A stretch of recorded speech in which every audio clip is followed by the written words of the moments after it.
can just do $2. Like I wanna get out when the price of this option gets down to $2. I wanna get out. I don't want to lose any more money. So now you have an order here to buy it at 305, and if it fills, I want to get out either at $4, if it goes up to $4, or goes down to $2, because the price can only go one way, right? So whichever one hits first, it's going to get you out. And sell the exact same option that you bought at 305, either at $2 or at $4. So you have basically a profit target and a stop target in case it goes one way or another after you place the first order. So it kind of like releases you from having to look at the market and see how it's trending, right? Exactly. So you can kind of step away because you already have your two sell orders in place, right? One for a profit or for a loss, whichever one gets first. So like you can kind of walk away from it. Keep in mind though, stop orders can be kind of crazy, like in the beginning of the market, right? Like at the beginning of the opening bell. So the quotes are going to be erratic. Like this is going to go all over the place, and so you might get a bad fill on that stop. I saw it earlier today, but it just really depends on how far down, that price of SPY gaps up or down since yesterday. For example, it opened today at 435, but yesterday it was at 430, right?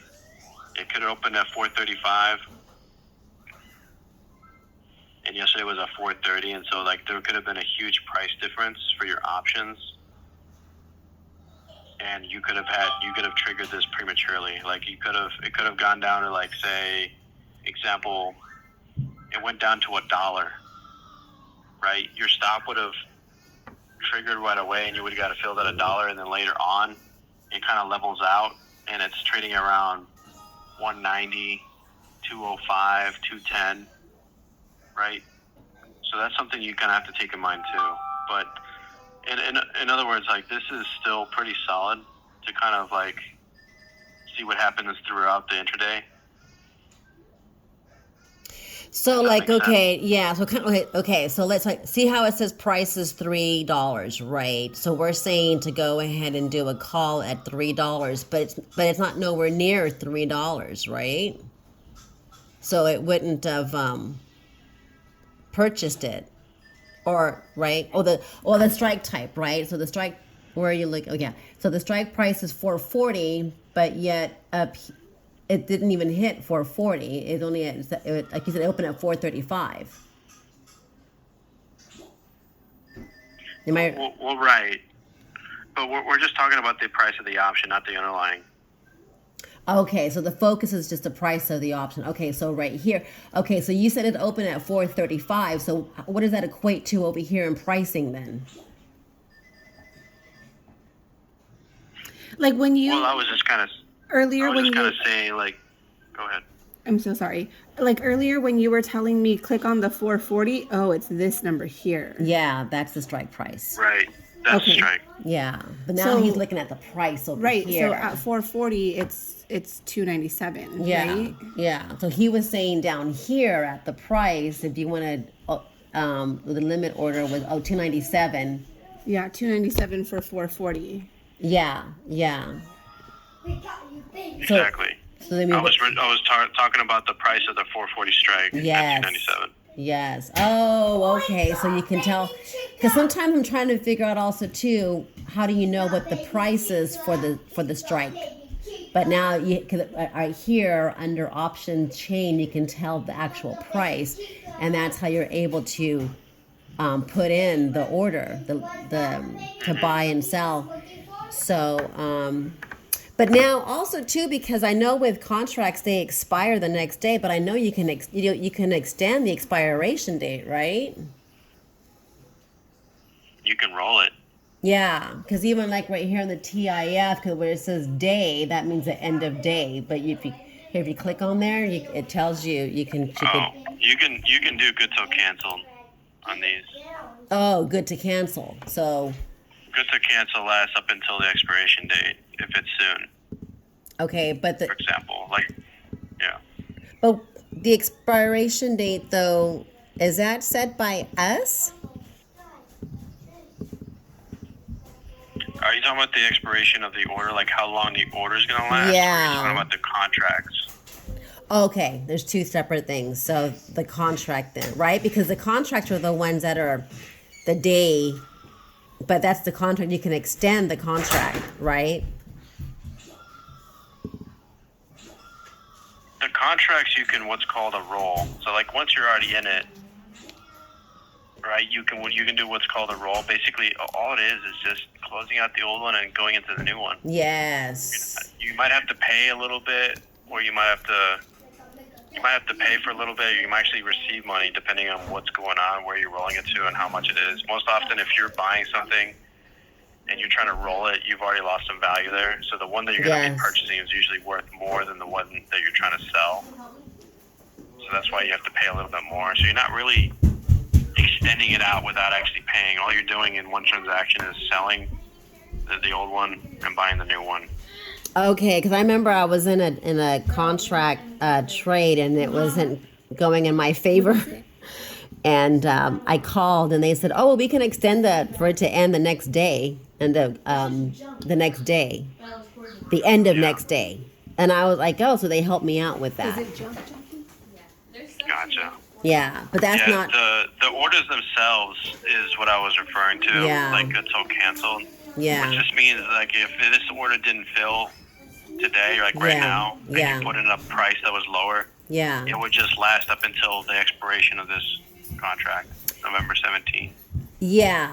Okay. So the end of day of November 17th. Oh, that's next week. Right. Or Oh. say you bought, or say you're doing this one for like the expirations for next November of next year or something like that, for example. You can still put good till cancel here to like have this whole order be active and waiting to fill for like a couple of months. If it doesn't meet the price. Wow. Well, that's not right. I mean, so we could enter into a trade and extend it out a couple of months until it reaches our amount that we want, right? To get out, to sell? Well, no, this is just to enter in general. Oh. Yes, but yes, if you say you just bought it and then you were trying to sell something, Yeah. sell it at a price. Say you bought it at $3. Yeah. And then later on, like, you know what? I'm going to put an order here to sell it at a profit for $4. Yeah. I can have that $4 order waiting, good till canceled for a couple of months until it expires on its own. So if it hasn't reached that price, then you can go ahead and sell it. So do another sell order and do it good till cancel, and it's just going to last a while. All this is just how long the order lasts for you want to sell that for that price, even if it hasn't met it yet. Mm. Yeah. That's good to know. See? Okay, that's good. Does that make sense? What's happening? Are all of you guys good traders that work there? Yeah, I would say so. I want to say so.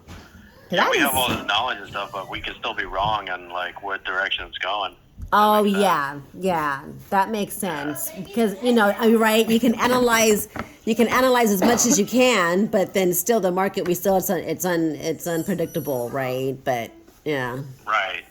It's more of an educated guess of what's Yeah. going to happen.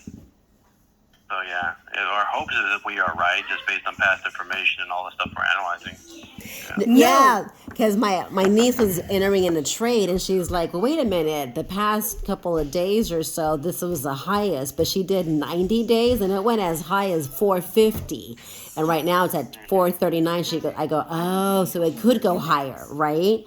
But that was 90 days, right? So it's kind of funny how you're like, okay, because she was thinking, okay, well, it's going to go back down, but she looked at the history, not within the past week. But then when you expand it to longer, you're like, oh, okay, no wonder why it keeps going high, because it's already hit the high before. So Yeah. I know. And then because I usually held on to a trade. Yes, hope is not a strategy, but I held on.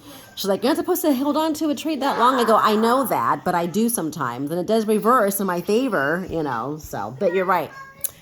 It's unpredictable at times, but well, this is good information. Thank you so much for sharing it with us. Can I just ask you one more question? So obviously you're saying that people hold on to trades for Yeah. a good amount of time, right? Because from the course that we took, and not saying that this is like, this person knows anything compared to you guys, but they tell us like, okay, like get in a trade, you want to get in, you want to get out, you don't want to be into a trade for more than like 5 minutes, whatever. And so like I was in the trade earlier and I was in already for like an hour and I was having anxiety because I felt like that was too long to be in a trade. But in my mind, at some point it was supposed to like go back the opposite way or whatever. So that's not wrong. Like people do stay in for long periods of time. Oh, of course. You got all kinds of traders here. There's swing traders. There's long plays. Just investors. You just sit on it. There's day traders. It sounds like your service and the stuff you're doing is day trading, which can be really hectic and kind of, very short, amount of time that you're in. Some people call it scalping if it's just really like within minutes. But, yeah, I mean, it just depends on the strategy of the person and what they worked for and what they're analyzing. Like, a person is not going to look at a 5-minute chart, a very small chart, and do trades in the long run, right? They're going to look at the past information in the last few days or months or years to determine their stuff. So it just really depends what your strategy is, whether it's day trading or swing trading or just trading for the long run. Yeah, what we learned was day trading. I'm a swing trader. Yeah. Swing trader. Okay. So that's the next course. I'm a swing trader. I wait. I don't do it in the same day. I wait and look at, stuff that happens, weeks ahead of time and see what happens. So now I have another question. Can we practice this style? Well, I'm calling it this style in on demand. If you want to, yeah. Okay, that'd be good to practice that. I hate on demand. Yeah, on demand is terrible. Like, I'd rather use paper money at this point, but on demand is just, it takes forever to load. It's so slow. It actually slows down my computer and I get warning messages, but that's here, near, and there. But isn't on demand though? Okay, paper. You said paper money. That's live trading though, isn't it? You're using a simulated account, but basically you're using live quotes. So it's another place you can practice? Yeah, it is. There's two different ways. On demand goes back in time, right, using fake money. Yes. And paper money uses current real-time quotes using fake money. That's all the difference is. Oh. Where do you access that? Paper money, you can access it before you log in. Right, when you're putting your login credentials, there's a little switch at the bottom that says live or paper money. Yeah. Oh, okay. Yeah, and you can tell if you're in live or paper money once you're in. Up in the top left corner, it usually says simulated, and you're going to see a huge balance that's nowhere near your current account level. Oh, yeah. So we can practice this type of trading that you just showed us here with live paper money. Yeah. Wow. She wanted me to call, and I was like kind of annoyed that she wanted me to call. Now I'm really happy that we called. Yeah. So I call them for everything. That's how I got educated too, because they help out so much. But this is awesome. Thank you so much. I know. Yeah. I mean, in the meantime, you can still use Active Trader. I mean, some people use it. It's not generally made for it, but I mean, some people have success with it. Some people don't, or you run into problems.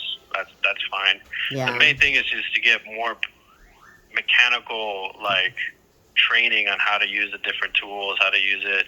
I would start off on paper money first. Yeah. Right? Get used to the whole platform. You see what everything does, all that jazz, like how to work the order that I just showed you, how to use all the different tools. Like, that would give you more confidence when you're ready to go into live and start doing there. Yeah. Because I think that's the better option here. And if you ever are interested we do have these free Thinkorswim walkthroughs that we sit you down with a specialist, kind of like me, like what we're doing now, essentially. But they call you up by appointment, right? We shadow in. We start showing you everything you want to know about options or on the platform, how to use this and that, and just get more familiar with it. But you still need to have at least $3K in the account or more to start that. Some people just deposit some money in there, leave it in there, do the walkthrough, and then they can withdraw it if they want to, or just leave some in there if they want, like another $500 or whatever. Oh, okay. Well, thank you for that. So we don't have to keep it in there. We can just put it in there and then take it out or what, like you said. Oh, that's good to know. Right. Yeah. Oh, okay. Well, this is valuable stuff. So thank you so much. Of course. And All right. Well, I got to jump here, but I know. was there any other questions, you guys? No, it's No, okay. I think that's it. Thank you so much. Yeah. Keep calling us. We'll help out. Yeah. Excellent. Have a good day. Thank Yeah. you. Thank you. Bye-bye. Take care, man.